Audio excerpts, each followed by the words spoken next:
So hello guys, welcome back to my channel.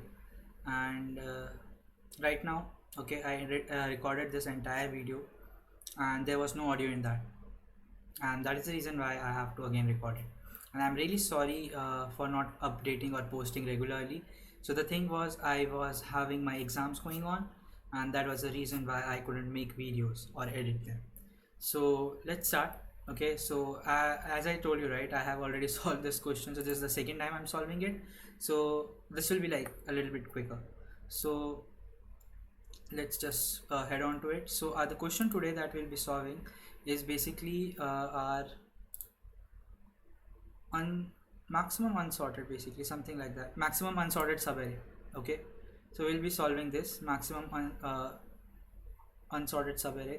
So as you can see, I have already done that just now. So the thing is, okay, the question says you are given an array. Okay, you have to consider zero indexing, and all of them are non-negative integers.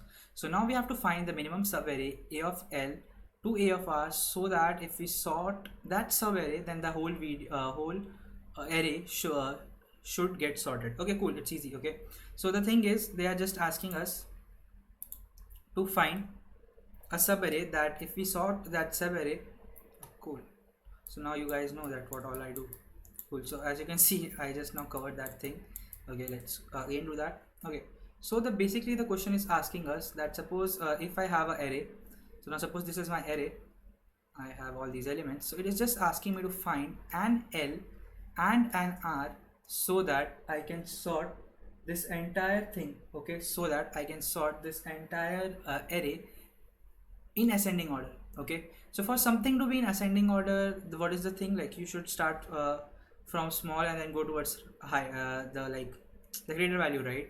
So one logic that all of you can find, okay, is basically if okay, so I will talk about it later. Okay, there is also an easier approach to this that I just want to discuss. So some of you might like come up with this idea as well, that is, you can just copy this array. Now suppose this is my x, this is my a array, so now I copy it in x. Okay, then I sort my x, and then I compare these two arrays element by element. Okay, and wherever the comparison fails, now suppose if I start from left to right, so the first area where the comparison fails, that will be my L, and similarly if I start from the right to left, okay, so wherever my comparison fails, that will be my R. Okay, and then I can return the answer.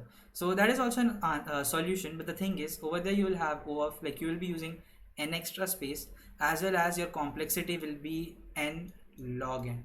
Okay, so but we can solve this question in just log n. Okay, hopefully without an extra space. Okay, so yeah, without any extra space. So now let's see the approach. So now the thing that I was talking about, okay, so there is a way to find your L and R, and that's simple, right? So if I start comparing from the starting, okay, so if I start moving towards from left to right, and I observe that my upcoming value is greater than my is smaller than my previous value. Okay, so that will be my L.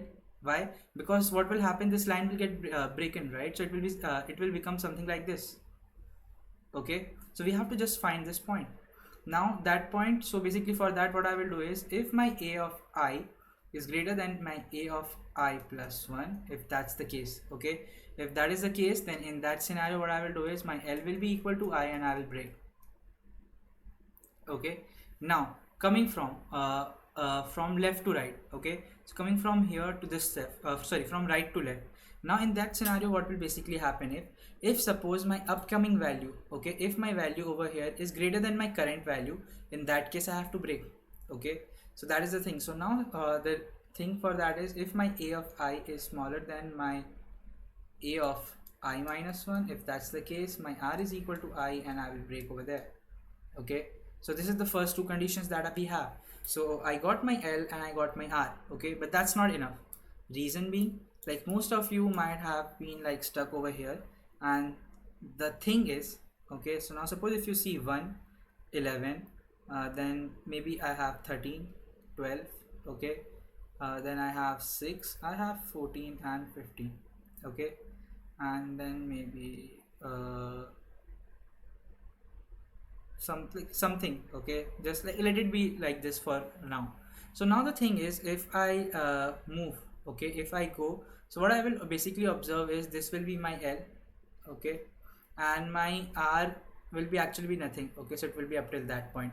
But then if I sort this part, okay, if I sort this entire part, what will basically happen is I will get 6, 12, 13, 14 and 15.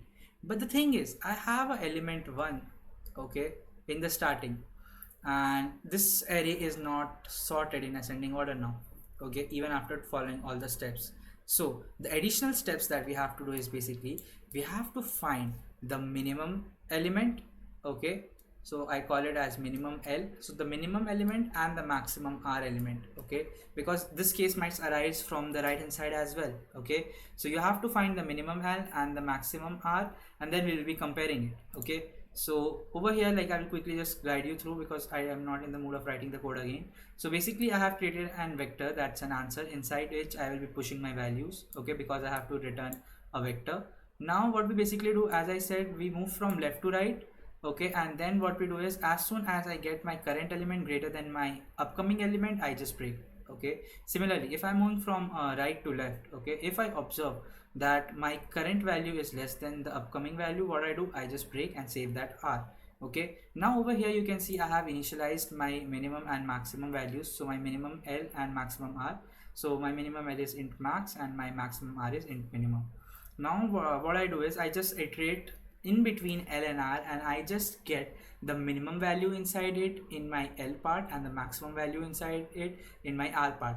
Now what I do is I just check from left to right whether if there is an element that is greater than my minimum element, okay. If that's the case, my L will be equal to I, okay, so I will just put my I over L as I. Now similarly, if I move from if I move from R towards the end of the array, right, so if I find any value that is less than my max of R, okay, so my R will be equal to I. Got it? So this was pretty easy, right? Now what we do is in the end, now suppose if my L is equal to -1 or my R is equal to -1, in that case what I will do is I will just push back -1 inside my array and just say that the array is already in sorted order, okay. So example for this, you can just take 1 1, okay, so or my -1 1, so they are already sorted, okay, and in those scenarios you will get your L as -1, I'm sorry, your R as -1 for the second one. Now else part, okay, so in else part what we basically do is we just push back the L and R values and we then return our answer, okay. So I will just, for your satisfaction, just again click on submit and you will see that yeah thing, okay. I guess this thing is new, earlier like just a tick used to come. Cool. So we have done this, okay. So this question is done, and hopefully I will be posting 2 or 3 more questions till tomorrow, okay. So if you guys like this, if you guys like the solution, okay, please make sure that you subscribe the channel, you like the video and share it with your friends, okay. Thank you.